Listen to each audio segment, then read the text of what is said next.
Live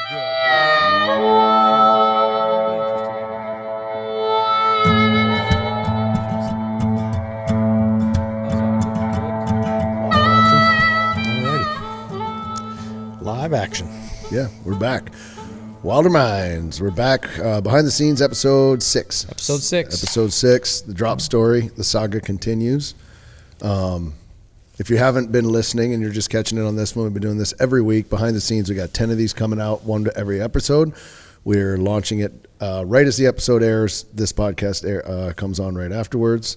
And it's just been a lot of fun talking about the stories and all kind of the stuff that's hit the cutting room floor, and then just different perspective on what we've been doing. So, I watched a future episode today, and I want to talk about it, but we can't because it's a good episode. Yeah, but no, it's a lot of fun diving into behind the scenes. God, I smell that. Yeah, smell that Busch Light. Yeah, it's the new can. Yeah, the Bass Pro can, the one that you boys launched with them. Yeah, it's Bass cool. Bank. The Bass Bank campaign, which is pretty cool. That's up and running right now. Yeah, if you guys have an idea in the fishing industry, go over there to bushlight.com/bassbank. And you throw your idea, and they're giving $15,000 away to somebody to give them a little jump start on their idea. Yep. And then we're going to do a kind of a working session with them and just see what they got. So it's going to be kind of fun. When's that end? Do you know? It's coming up, like I think next week. End of March, right? Yeah, 31st. End of March. So yeah, that's cool. But the cans look sweet too. Yeah, I thought the can. I mean, honestly, with the Bass Pro logo on the front, that looks sweet. Yeah, it's just cool. They never let you down with the can designs. No. I think they're always good. The camo ones are good. Yep. I mean, it's always exciting to see what they're going to come out with. Yeah. Oh, and when you talk about two brands that support hunting, unequivocally, hunting and fishing. Yeah. I mean, Bass Pro Shops, Cabela's / Busch Light. Yeah. I'll tell you who likes it, Mr. Johnny Morris. So his birthday was last week, and I happened to catch that, and so I sent him just a text message and said, "Happy birthday, Johnny. Hope it was a great day." And he sent me back a thing that said, "Bass Bank is absolute classic." Yeah, oh good. And just in capital letters. Glad he liked it. So he saw it, loves it, so it's good. Busch Light and Bass Pro Shop. The Bass Bank campaign actually kind of reminds me of some of the bumpers we used to do back in the day. Oh God, yeah. For the old show. Oh my, like the swing blade or some of those. Swing Blaze, I think it was. Blaze, yeah.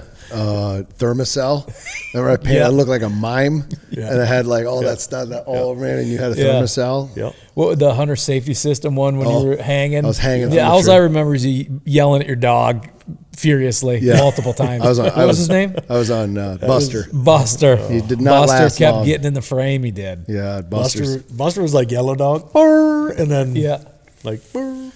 Yeah. Don't know if you ever saw Buster again. That was back in my surgeries and my pain medicine days. I was not a grumpy human. Yeah, redlined fast. Yeah. Well, first of all, I got a dog randomly and then brought him home. Was like, that's what we need right now. And then it was a beagle who chased deer, and I brought him home to a deer farm. So it was not a good setup. Yeah. Newborn baby and a random dog. Yeah, I brought it home from Iowa on a trip. Was like, by the way, I got a beagle. Like, I have no idea.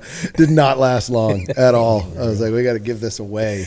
Yeah. So some of those skits, though, boys, they were classic. They were good. What was the one? That was like, you think about like when we were doing that, the movies, like culture at the time was like Wedding Crashers and Anchorman and Step Brothers and like all the comedy stuff, right? Yeah. So that bled over into everything. You look at the commercials that were back then, like all of that stuff was in kind of that style. Skits. Yeah, it was very skitty. So the old Bass Bank kind of reminded me of that. And then just being down there with the Busch guy was also fantastic. He's the man.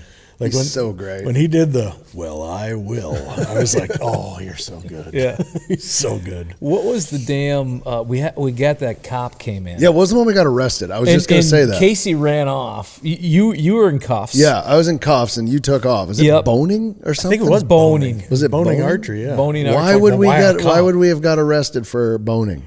Do you remember? Did they have a slogan? Had to be something about speed. Yeah, did they have like a slogan or something back then that we were doing? Was it Blazer Veins? Blazer Veins. It was boning. It was boning. I remember that, blazers. but I don't remember why. Were we driving a Blazer? Blazer, maybe. I don't remember.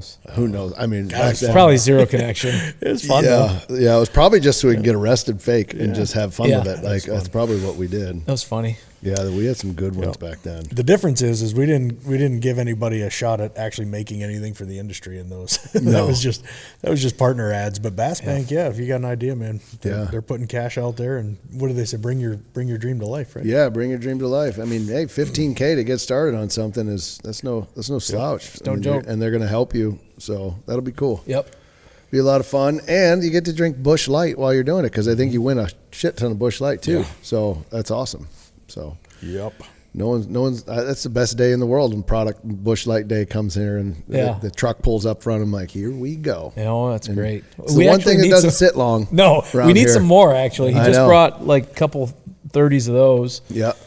30 racks. We need a couple more 30 racks. Springtime. They'll have new can coming out soon. That's the restock is always with a new can. So there's nothing better than that. I like to play the beer ferry around town every now and then, and go over and drop one on somebody's front porch. Stevie. Just give them a little knock and leave, and then they open the door like, there it is. It's so nice. I actually requested last time Busch Light bottles. And I've got a case in my. We need to get some of those. Love Busch Light bottles. Like I really do. Like that's my favorite Busch Light bottle, and I stock my beer fridge in the barn. And I think it was just the other day, it's like Saturday. Well, I was doing that grizzly thing, and I ended up popping that thing. It exploded everywhere, and I was like, I got it open. I just drank. You just ran with it like nothing was happening. Nothing happened, and it exploded everywhere. I'm like, I don't know why that did that, but I'm going to keep drinking this beer. So the rest of it, I just drank it. I'm like, it's so good. The other thing that's actually really good, if you haven't tried it, if you find yourself in a pinch, is the Busch Light NA. Yeah. It's literally identical. Yeah. Like a lot of times you get into the NA stuff, and it's like that doesn't taste anything like it. Busch Light NA is identical. Yeah. So I forget where I was. Somewhere the other day, and Lisa and I could only pop in for like an hour, and I'm like, ripping NA. Try one of these guys. At least you got a beer in your hand, kind of thing. Yeah. So. No, and then when we did that thing out in Los Angeles with Busch Light, that event, Samcom, we did that event out there, and these guys are, I mean, everything, it's just free beer, the whole thing. So there's people walking around just blackout. Oh yeah. And we got there at like 11 in the morning. Of course, we start having Busch Lights. You start meeting, and they just kept bringing them, and I'm like, I gotta switch to NA. Like I'm 6 beers deep here, and we're meeting people, and I'm like, it's like, and so the next time you went up, I was like, you should probably grab me an NA here so I can at least have a Busch Light, but I can't drink a 10-pack before noon. I mean, I can, but felt like it was inappropriate. Showed up to the booth, and the bar, they got a bar literally in the booth, and I said to the guy, I'm like, I'll take a latte. Yeah. Just thinking like he had me a Busch Light, right? And he's like, all right. He's like, do you want a Busch Light can? You want a bottle? You want an apple? You want a lime? I'm like, well, we got options. We got all. And then it kicked in. I'm like, it's Samcom, so all the marketing stuff. So they have everything for the year there. Yeah. So. That was pretty cool to see. And Apple's coming back. It's coming back soon, isn't it? Everybody's favorite. We got to heavy up on the Apple. Yeah. Because we ran out in deer camp last year. Saved 230s for deer camp, and we had one in the mini Winnie as two was not enough. We're not sharing, and then we had one where we shared, and I opened it in the first night. Gone. All 30 of them. I have 2 cans left. I got 2 lone soldiers. There's one can in this fridge in here still. There's one. And it's going to be like after a good turkey hunt. Yeah. Oh, yeah. It's right after like the first turkey hunt over. It'll be like, now it's time for one of those apples. That's a great idea. Yep. Going to be hanging on to them for a while. That's a great idea. But it's tempting because every time I go in there to get a beer, I'm like, ooh, Don't touch it. Wait. Yeah. Willpower. That's good. So let me set the tone here, set the stage. We are about 4 days into Camp 3, or I'm sorry, Camp 2. 4 days into Camp 2, and there's a lot of decisions that you guys have both been thinking about individually. We've discussed them in front of the camera in journals. We've talked about them in the tent. I think we're hoping that the calling brings those moose off the mountain, and it's not working. Yeah. They're still there. Yeah. And not only that, the last day, this day that starts episode 6, there is not a moose to be seen anywhere. Yeah. Or a caribou still. So a lot of decisions and thoughts are going through your heads right now. Yeah. So let me back up for just a second, because we recently we posted a reel from last week, and it just went over 1.5 million views. Oof. And people were talking on there and just saying like, why don't they go after that moose? And there were great comments of other people saying like those moose are 3 miles away and all the other stuff. But I mean, it's just funny, that perspective, because I want to remind everybody, we're filming with a giant lens, a spotting scope lens. A 20 to 80. An 80. Okay, so when we're showing those moose on television, you guys have to remember that we are zoomed in so far. When you look with your bare eyes, you can see their paddle, like just the white paddle on the mountain. Like barely see the white paddle. It's a pixel. Exactly. So our goal is to show you that animal through this incredible lens and this incredible setup that we have that literally zooms up and does that. And it gives us an opportunity to look in the screen and really see what's up there too, because even with binos, 10 by 42s, 12s, you're still not at the point where you can see. So this thing zooms in, all the way. You're not looking at detail. Exactly. Right. So this gets in there. So I think there was confusion on that. Like, it looked like those two bulls were not as far as they were. And everybody's like, why don't you just go after that giant one? Because he's a big bull. And it's like, okay, let's just zoom out for a second. A lot of people got in fun arguments, which I love to see. I mean, it's just people just in there, but for the most part, everybody did understand it. But there was a few of them where I was like, guys, you don't understand. That's not how close they are. Well, you can see in the background, you can see the spruce that are, when you have two shots of you guys talking, the spruce are 2 miles behind your head. Yeah. I mean, they're not even, they look like nothing. Yeah. I mean, it's so far away. Well, 2 miles, but also up another 1,000 feet. So elevation. I mean, elevation or more. So I mean, if it's 2, it's more probably at that point. So we've been battling this for a while here. So what we found was we leave camp 1, and then we end up getting here. We find spruce, we find safety, we find like the comforts that we want. But then the uncomfortable part is we're finding moose, but they're all on the perimeter. Like, everything that we're seeing is on the perimeter. And there's a moment in this episode where, and I'm glad the cameras are separated because it actually caught this thing perfectly, which is I'm going through the same thing you're going through in our minds of this can't happen any longer. Like, we have moose, yes, but something has to change. And we're running against the clock. Like, we really are. And that's, I think that kind of, for me, that point of no return was like, fuck it. Like, we got to go and we got to do this. And so that moment of coming up, and I'll never forget that, walking up and being like, hear me out. And you went, yes. And I just like, okay, we're good. Like, that's the first time that we've really been aligned like that in a long time, where it was like, you were thinking the same thing, man. It's time to go. Well, Jay and I were up on top there, and we were running through the scenario like, if we're going, it has to happen. Like, we don't. If we miss this window to leave, we're fucked. And like, it's interesting because honestly, I thought about it, and I know you guys did too. That morning when I woke up before we went to Bald Hill, and we're like it was in my mind of like. See, it started for me the day before. We were behind camp, and we were back up there. And we just sat. And we did a talk. I went over there and interviewed you, and you talked about that at that time. It was that moment for me, and it's so hard to explain to people. You just know. You like know. There comes a time where you're like, now. Like, it's got to change. I always call it the Toledo panic button. It's from a movie. I don't know if anybody's ever seen that movie. But the Toledo panic button is like, okay, we got to hit it. Like, we got to go right now. There's no other choice. So Jay and I talked about it, and I think the last thing I might have said to you was, fuck, well, now I got to go see how this goes. Thinking like, this ain't going to happen. Because we were talking together, and I wasn't 100% sold yet. I wanted to get to Bald Hill. If we saw animals, I'm like, okay, they're here. Maybe they're closer. Maybe they're across the river, but they're, within a half mile of the river.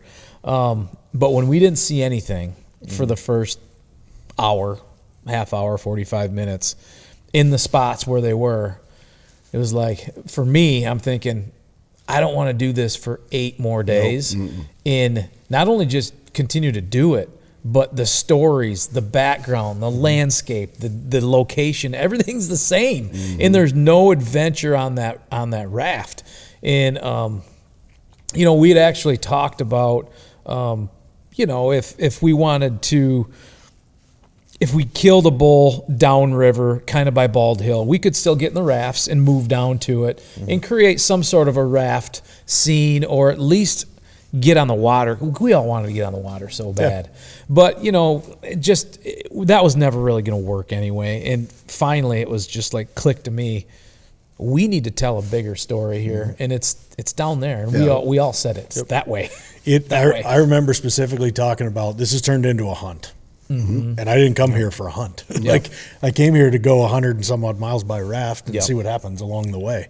And so for me, that was the defining moment. It's funny you say because this is the kind of shit that goes through my head when I'm out there. So obviously we didn't see anything. That was part of the trigger that said, okay, we're going to get moving. Let's get going. We're out of here. And then you immediately think, did I not see anything because they're on their way in? You know what I mean? Oh, yeah. You ever have that thought? Yeah. It's like when you grab the waterfowl trailer and the big flock shows up. You're like, inevitably that's how it goes. But that's the mental rubber band that the whiplash that you go through when you're out there. You make that concrete, firm decision, all right, we're moving. And the first thing that pops into your head is doubt of like, shit, maybe they're on their way in here. Because the rut, you're waiting for them to come down. Yeah. They rut on the river. Yep. Like, get your ass down to the river. We're here. Let's go.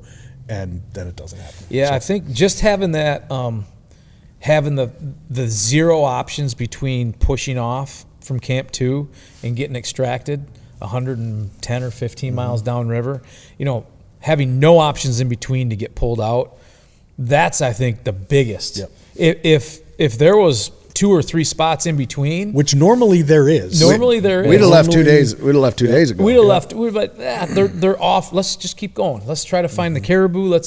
And it just wasn't that option. So it was all or nothing. It was like we either go or we stay. Yeah. And it sucks to get in that situation, but that's reality. That's how it goes. And that's why I have no quarrels about going back to the same river every year. Yep. Because it's always a different trip. Sometimes we have options to get out in other places, and this year we just didn't. And that's just how it goes. And so you do the best with the information you have, Yeah. At Keefer Brothers, our mission is to pass on what the wild has taught us. Every single step into the wild tells a story, and we've spent years capturing those moments in the rawest way possible. So if you're not afraid to step outside of your comfort zone and you want to go further and live the kind of life that most people only talk about, be sure to visit KeeferBrothers.com. Whether you're there for the stories, the skills, or the connection, everything lives at KeeferBrothers.com and the all-new companion app. Every shot counts. And when it's time to make it count, you want the best. Winchester Ammunition has built its legacy on a commitment to innovation by continuously pushing what's possible. In the heartland of America, the American legend crafts ammunition that's purpose-built, reliable, accurate, and ready to perform no matter how harsh the conditions. Whether you're hunting or shooting for sport, Winchester will be there. All right, let's talk about beer for a second. You ever notice there's a big difference between Busch Light drinkers and other beer drinkers? I like to say we live on the wild side. A guy with a Busch Light in his hand, he's a man of the people. He's out there in the wild every day. He's in the trenches smashing bushies with a smile on his face. You know why? Because he doesn't care. He's not looking for a soulmate. He just needs something to wash that damn jerky down. And he's got himself a 12-pack of Freedom in a can. And when that can gets cracked, it's like opening a door to a whole different world. It's just a vibe. And if you haven't felt it, you should. So go grab yourself a case of bushies, give them a rip, and take a walk on the wild side. Wherever your adventure takes you, count on Bass Pro Shops and Cabela's to make it memorable. From the timberline to the campsites to the lake and the range, get your family outfitted with the right gear. With premium brands like Worldwide Sportsman, Ascend, Instinct, Redhead, and Natural Reflections, they've got the apparel and the gear to make it the best adventure ever. Stop by today for a one-of-a-kind shopping experience in-store or online at BassPro.com and Cabela's.com. See for yourself at Bass Pro Shops and Cabela's stores. Your adventure starts here. For me, it was a time thing for me. I mean, knowing how long and how that water was flowing, that was what I was balancing losing hunt days for row days, but then also like how far can we push to get more hunt days because we really put in like the effort to do that. So it was like I'm just staring at a map and I was over there laying on the ground spotting scope and I was just measuring. I'm doing the calculations at 3 miles an hour. Like I'm just trying to figure out like what is it really going to take for us to get out of here? And then are we just going on a big boat ride just to get out, or are we going to have time? Like, because you know how it is. You kill a moose. Yeah. That's a whole day, right? Day, so you're like, and so you got to kill the moose, then you got to get that thing out of there. And then so I'm like, what are the chances of us pulling 2 moose out of there at the same time? And then I was hoping we'd run into caribou because of, they're not up where we're at. So I'm like, maybe we'll run into caribou. So all that was going through my mind, but it was just like, okay, we say it all the time. The wild is waiting. Mm-hmm. That's our slogan. The wild is waiting. Like, just go do it. And I'm sitting there and I think I said it to Louis. I was like, the wild is waiting, Louis. Like, we got to go. Like, now it's waiting that way. And everything we want to do is that way. And what is it? A hard trip? Yep. Yeah. Who gives a shit? Let's go. Let's hit the raft and let's go. And I think I said it in the show, which was we could have sat there or we could have just done the hard thing. And at the end of the day, if nothing happens, we put the adventure in, and versus sitting on that knoll, because that's just not in our nature to sit there on that knoll. I was like, this ain't gonna work. I think my exact line was, Jay, I'd rather rip my fingernails out than sit here for 5 more seconds. Yeah, like I couldn't do it. Yeah. So, and that's what I mean. Like it's hard to explain to somebody, but when you know. Yeah, and when you make the decision, it was made. There was a change in. I think all of our energy was changed. Like we were like, all right. So we're here now, so we're going to finish this out. Then we're going to go to camp, and then it started. Everybody knows their job. All right, so here's what we're going to do. We're going to get this done. We're going to get that done. We're going to pack this thing. And it's like, and we put the plan together. Man, that next morning we were on the water bright and early. I mean, it was like we were up and gone because we knew we had to get a head start. And we also know that we're coming up on the slow part of that river. Like the snakes, we call it the snake, but just the way that this river winds, you're headed east and you're looking, then you go back west and you're like, you're looking at exactly what, I mean, it's down and then straight back and then down and then straight back. And it's like, oh my God, it just takes so long to get through that. And that water, you're physically rowing because you're damn near dead in the water. There's no flow. It's just, the current is nothing. And then we hit that drop, but we put in some effort to get to that Camp 3.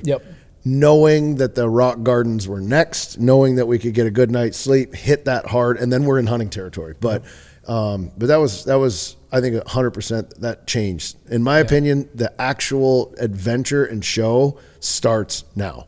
Like that's how I feel. Like it was a hot up top. It was hot up top. This is what we did. We figured it out. We listened. But then right now, if you're watching drop from here on out, is when the show really, really starts and gets and we're in it at this point. Yeah, I think it was a beautiful morning. It was like, when you get up in Alaska and it's cloudy and sometimes sucks the energy out of you. It was not like that. It was a beautiful morning. It was crisp, but it was cold. It was crisp, but there's no wind. And we jumped in the rafts and I remember pushing off and just feeling excited. Just excited about one, I wanted to see where we hunted season 1, the where we camped season 1, where you killed Maniac, because we hadn't been there yet. We're getting close to it, and also just what's in store for us downriver. Just don't know, and that's the cool thing about float dragging and doing this in Alaska. Not only as a hunter, but as a storyteller, you don't know. You just don't know what's ahead of you, and it's exciting to me to think that the greatest story we ever told could be down there. A lot of people, I think, on trips like this, they have that fear of like the unknown and what's to come. To me, it's the greatest thing. It's the greatest part about the whole trip is literally like it's being out of control that I find thrilling. Like again, you can plan, you can do whatever. You just don't know what's going to come your way at any given moment. So that's the best part. Coming around a bend and you don't know. Like there could be a bull moose and it's happened to us. It's happened to us. Caribou. I mean, every single bend you go around. I mean, how many times are we sitting there and you're talking in the raft and then you come up to a bend and everyone goes quiet and it's like, you just you lean out like trying to see as far as you possibly can. I mean, we've even beached it and got up on the little peninsulas to look down ahead, So, I mean, that's just, I love that about it. You don't know what you're going to get into. I think some of the coolest things on that particular float, and I don't think we filmed this. I got some stills. Go ahead. I know what you're going to say, I think. The permafrost. We came around that one bend. Oh, yeah. We kind of went under. It was like the cut in the river, like we dropped, the banks went up above us, and there were feet of ice, like literally feet of permafrost. So I'd have never seen that. Yeah, it's that kind of thing. You're just like, holy shit, check that out. Yeah. So and permafrost, cool. how old? What do they say? I mean, shit. Who knows? Insane. Like woolly mammoth style tusks could be laying in that shit. And I'm real. I literally am looking all the time. Yeah. And you found that old moose shed. Yep, and I did. And that shed was in that permafrost. So I don't know how freaking old it was, but it was insanely old. Yeah. Covered in moss and bleached out and everything. But it was, it was old. So that kind of stuff, though, I don't know. That's going back to, like, I'm not out there just for the hunt. All that stuff to me is fascinating. Like, I love every aspect of that. So had we never pushed off, I'd have never experienced that. Nope. Yeah. For some of us, the hunt never stops. Grizzly understands that more than most. Rugged, reliable, and built to never back down. Whether you're on the trail, by the water, or deep in the dark timber, Grizzly is by your side. Tough enough to take on the wild and ready for whatever you can throw. Grizzly is committed to products that never let you down. Always on the hunt with Grizzly. Out here in the wild, precision isn't just a luxury, it's a necessity. Leupold Optics is built on the foundation of American craftsmanship, where every features function first. For over a century now, they've combined dedication and technology with a relentless put-it-to-the-test attitude, creating optics that stand up when everything else stands down. When it matters most, you need the best. That's what you get with Leupold Optics. While other companies out there warranty failure, Leupold guarantees performance for life. You've got things that matter. Memories, heirlooms, documents, firearms. And we all know that life is unpredictable. At Winchester Safes, they make sure life's unpredictable moments don't take those things from you. They use state-of-the-art methods that refuse to sacrifice quality. They put everything they have into their products, offering proven protection and peace of mind. There's only one safe company worthy of the title, the American Legend, and that's Winchester Safes. Follow at Winchester Safes or learn more on winchestersafes.com. When you're miles from help, second chances don't exist. That's why we shoot Rage broadheads. Massive cutting diameter, field point accuracy, and devastating results when it matters most. Hunt with Rage. Yeah, it was good, man. And then, that's the other thing. So we're looking for camp, which, to be honest with you, that doesn't come easy either, right? Because you're these gravel bars are either, they're small or they're, we're looking for somewhere where we can go, okay, we're going to set up here. We've got a unique tent. We've got a tent that's bigger than exactly. most, right? If you're out there one or two guys and you're rolling minimalist style, you got a small footprint. We don't. We have one tent for 4 dudes. Yeah. So we got a 12 by 12 footprint. Yeah. Finding 12 by 12 of flat ground. That's can be difficult. That can be difficult. So, but we did. We ended up finding the sand camp there that and I will say, rolling by some of the other camps was also like I was just kind of nostalgic. I was in the front of the boat and I looked up and I was like my mind just immediately went, I know exactly that tree. I was like, isn't this where we were? And this 10 years ago, I wasn't at that camp, and I was like, yeah, that's the camp. It was 15, so that was kind of cool. 15 years ago to see, and how much. Obviously, we talked about this on the river. How much we change and how much that river just has not. It keeps doing its thing. Keeps doing its thing. Keeps doing its thing. That was really cool. It's what was cool for me is the first time we did it. Obviously, I'm filming the whole time, but I don't know how many times I've went back to that footage when we put the show together that first season for one, but just over the years, just watching those episodes and going into that footage again, it's like I know that river. Mm-hmm. Like you said, I know that tree. I know that mountain face. I know how that bend goes like this. Yep. I remember it all. It's crazy the detail that remains in your brain. All the way down to the point where we went by a high bank. Mm-hmm. And we were sitting there talking about that high bank, and we're like, this is where we camped. We were up on the high bank. I remember lugging the tent up there and dropping it and doing that whole thing. And we're staring at, pretty sure it was like right up here. And literally we got there And there was the damn dead spruce that was there. Yeah. That was, you could see the saw mark from where we were cutting that dead spruce way back when for firewood. The son of a bitch was still sitting there. Yeah. You know, so it's just like, to know that that's been there and has not moved literally for 15 years is just Well, nuts. I mean, it's probably seen from a hunting standpoint, it's probably seen 100 hunters since then pass through. That's it. Yeah. Maybe. I mean, maybe. Yeah, maybe. Maybe. Yeah. Hell, probably way less than that, in all honesty, when you think about it. Yeah. Yeah, I mean, this is a river that, it's special to us. Yep. And like you said, you can keep hunting it year after year, and it's different every single year. So that first day was, we push off, and it was a full day. I think we pushed off at 7:30 in the morning, right around 7:30, 8 o'clock. Just breaking. It was just, just breaking. And we, I think we went 25 river miles roughly. Somewhere in there, Yeah. 25 to 30 river miles. And we wanted to get to the rock garden. Yeah. But it was a good call to fall short.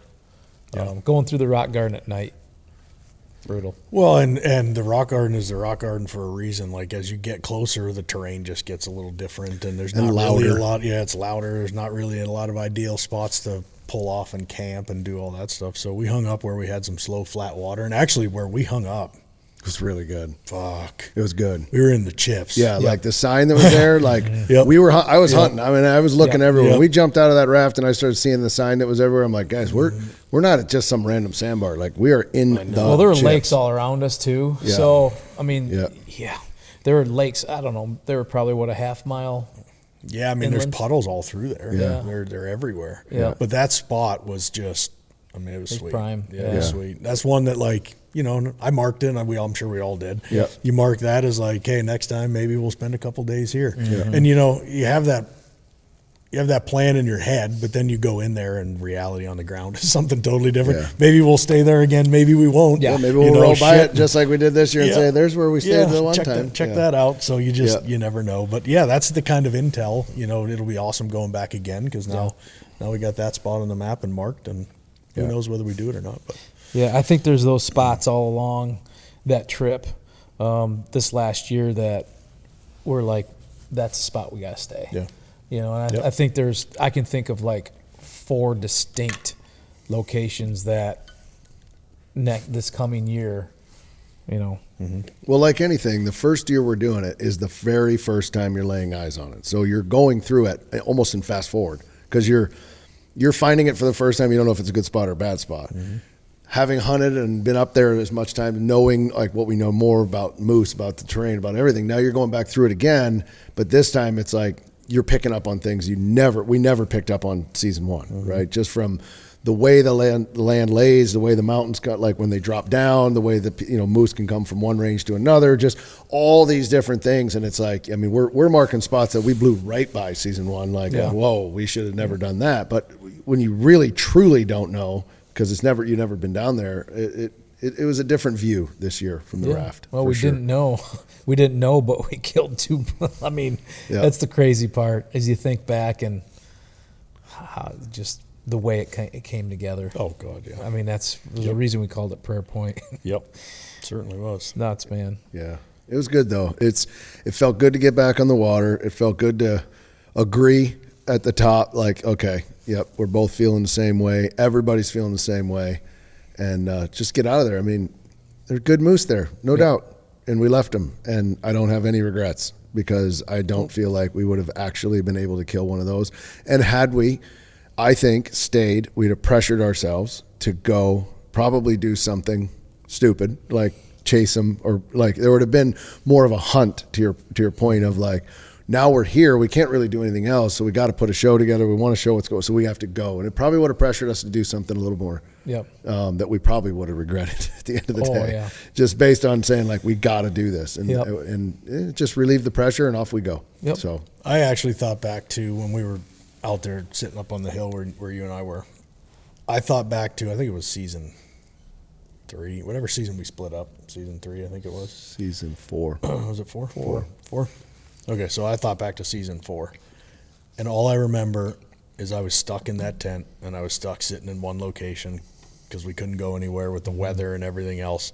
and just how absolutely stir crazy I was going. Yeah. After a couple of days, I'm like, I can't do that again. Yep. You know, even though the weather for us wasn't terrible, like we could get out and hunt and glass and do that kind of thing, but just that one location, like you stare at the same thing all day, every day, and it's literally Groundhog Day. Like you just get up and do it again, get up and do it again, get up and do it again. So that was, to me, like, I'm not doing that. Not going to happen. Yep. So it was a deciding factor on my hand. So on my part. From a moose hunting strategy perspective, when we're going downriver, you've got Onyx up, you're looking at maps. What is it that stands out to you guys on this is a great place for camp? So for camp, I like to find somewhere that's got huntable. I mean, first off, if you can find elevation close, that's ideal. That way you can get up and, I mean, it can be 20 feet. 20 feet can make all the difference in the world. So I'm looking for something that's got elevation close by. I like to look for slow water, somewhere I know it's going to be slow water, because if it's at least slower water, it's going to be quiet. It's not going to be the loud rush. And then somewhere that's got some huntable stuff, like those dried up oxbows where the riverbed used to run and it's changed over the course of time, because in those oxbows a lot of times you're going to get willows and all that kind of stuff, which is a main food source. And so you're trying to plug all these little pieces together. That being said, moose, they'll go anywhere they want. Like, there's nothing, we as humans can only go certain spots when you're up there. There's nothing like that for a moose. He has no limits, they have no bounds. So you're just trying to tip the scales in your favor. If there's 5 or 6 things they love about the habitat and you can try to put that in your favor, and that's kind of what you look for. I agree. I think you're looking for anywhere that can give you the advantage of any kind. I happen to agree with you. Noise to me is like the number one advantage in that case. I mean, because elevation is going to give you the ability to see them before they see you. But how many times have we called moose right in?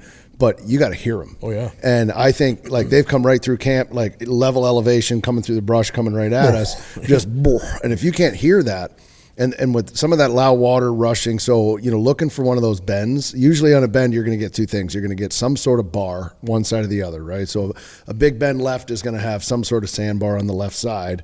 But then you're also looking at, is the terrain and we're hunting actually on the right side? Because if we're camping on the left side and it's up against a mountain, but the right side is where there's a lot of things that go into it.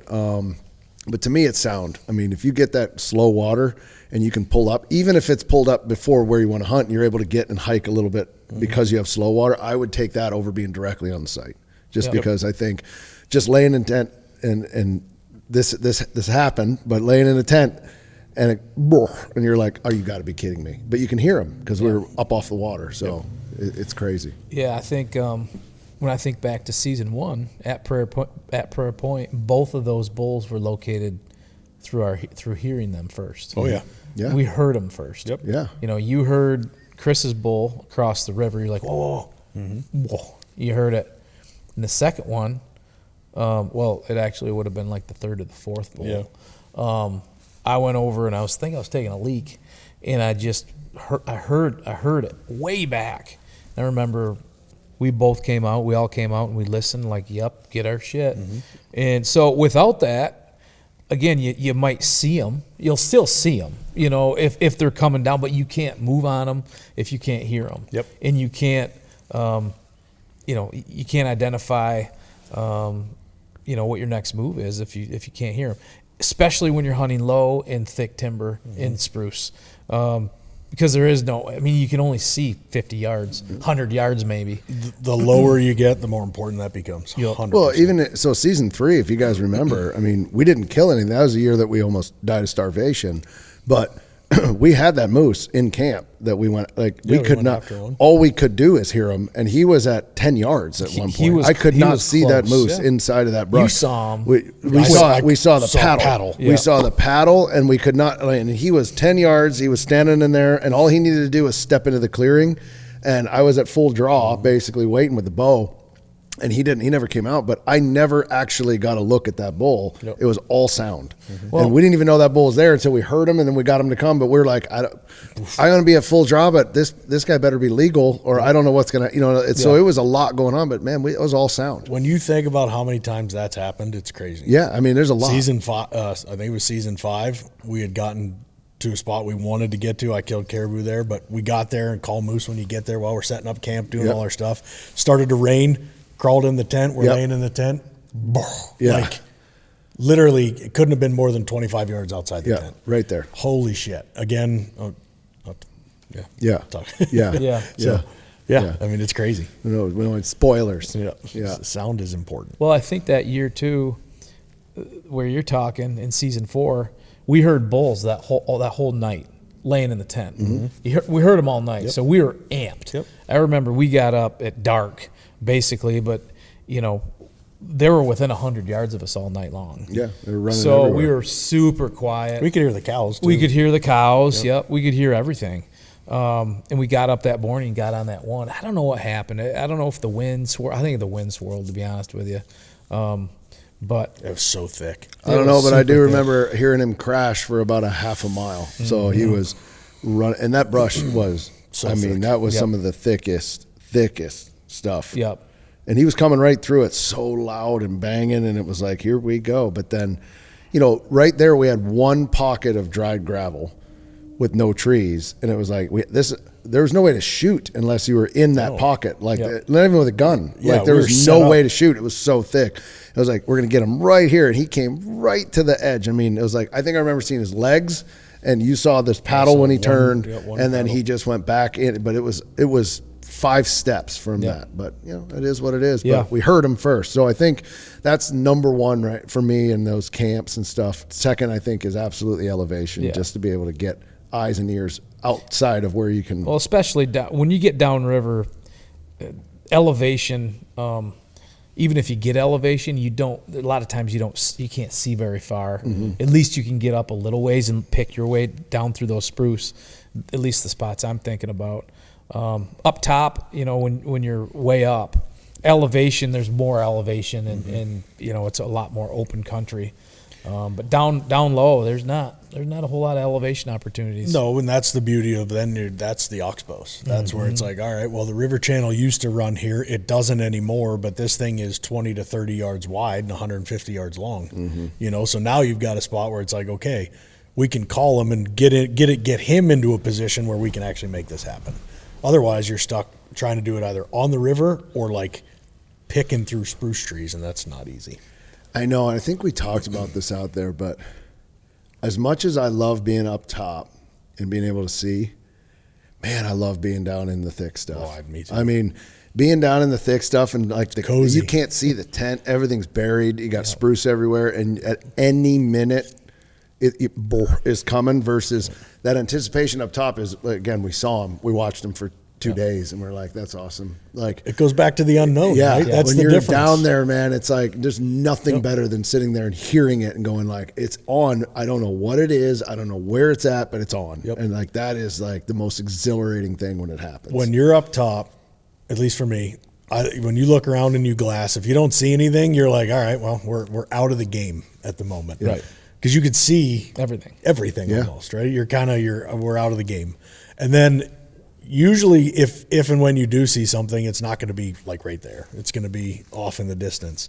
But when you're down low, you feel like at any moment, like shit could go down in 5 seconds. Yeah. So you're just all day, you're just tense. Yeah. It's like you're in it. Well, it's the whitetail. It's the whitetail thing. It's either sitting on a fence row and looking behind you and in front of you in a big cut cornfield all day, or would you rather be down in a hole during the rut and turn around and you can rattle, it just feels like you're in the game. And it happens quick. No spoilers, but it happens quick. Like stuff shows up fast. Like just things that happen. Again, that's what I'm saying. This journey's just getting started. Just getting going. Man, it can happen on the turn of a dime. You're like, whoa. And there's such big animals, and then all of a sudden you're like, oh, like it's just wild. I love it. That's what drives me to go back every year is that unknown. So good decision. We hit the river. We're on our way. The journey begins, and it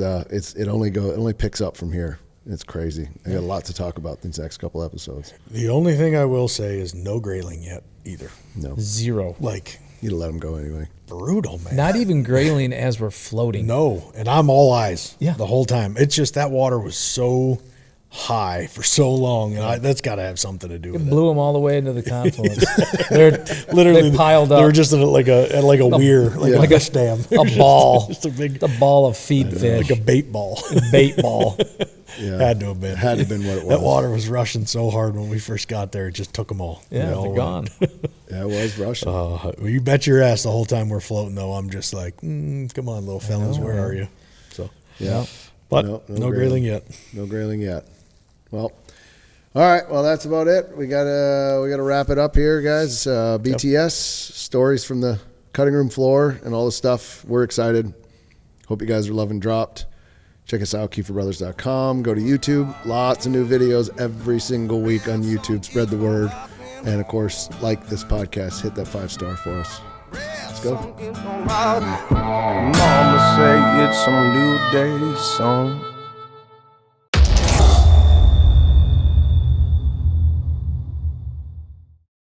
Seeing your arrow vanish in the dark is pure adrenaline.